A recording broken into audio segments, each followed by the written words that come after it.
ঢাকার হারে শাকিব খানের মন খারাপ। সিলেট পর্বে ঘুরে দাঁড়াতে চায় ক্যাপিটালস। একাদশে থাকতে পারেন সাব্বির রহমান। হেলমেট ইস্যুতে মুখ খুলেছে চিটাগং কিংস। বিশৃঙ্খলার মাঝেও বিপিএল এর উইকেট নিয়ে সন্তুষ্ট ফ্র্যাঞ্চাইজিগুলো। বিপিএলে ঢাকার প্রথম পর্ব শেষে কারো স্বস্তি কারো অস্বস্তি। সামাজিক যোগাযোগ মাধ্যমে সরব ঢাকা, কিন্তু মাঠের ক্রিকেটে নিরুত্তাপ। সাকিব খানের দল হেরেছে ৩ ম্যাচের সবকটিতে। দলগত নৈপুণ্যের অভাব, প্রত্যাশা অনুযায়ী খেলতে পারছে না ফ্র্যাঞ্চাইজিটি। প্রথমবার বিপিএলে এসে হতাশ বাংলাদেশের সুপারহিরো। আমাদের সাকিব ভাইয়ের জন্য খুবই frustrating, because both of us এর জন্য এই বিষয়টা ফার্স্ট টাইম ছিল। আর আপনারা হয়তো জানেন, ফার্স্ট ম্যাচে সাকিব ভাই এসেছিল, পরে কিছুটা মন খারাপ করে চলে গিয়েছে। ঘুরে দাঁড়ানোর প্রত্যয় নিয়ে সিলেট সফরে ক্যাপিটালস। একাদশে কেন নেই সাব্বির রহমান, সে নিয়ে আলোচনা ক্রিকেট সমর্থকদের মাঝে। ডেফিনেটলি সাব্বির রহমান আমাদের সাথে খেলবেন, মাঠেও নামবেন।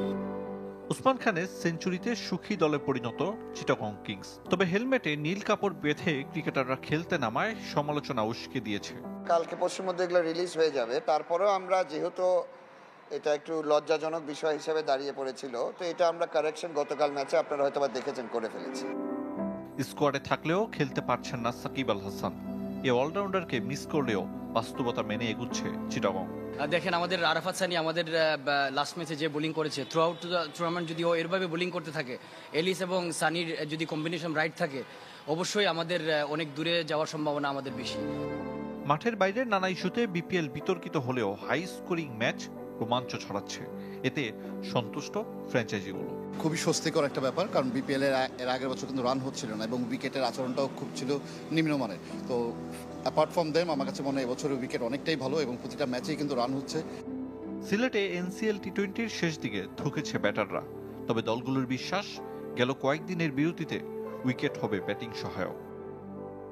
এসে হতাশ বাংলাদেশের সুপারহিরো।